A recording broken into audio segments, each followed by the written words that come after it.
Salmo 91, versículo 7, do teu coração.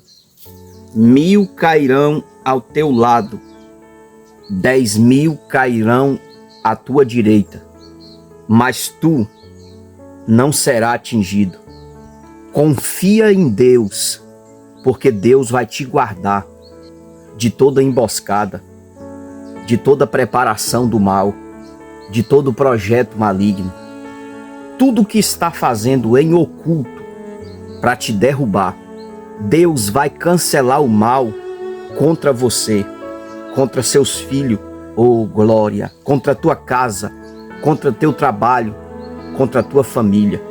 É esse Deus que eu estou pregando que vai te defender.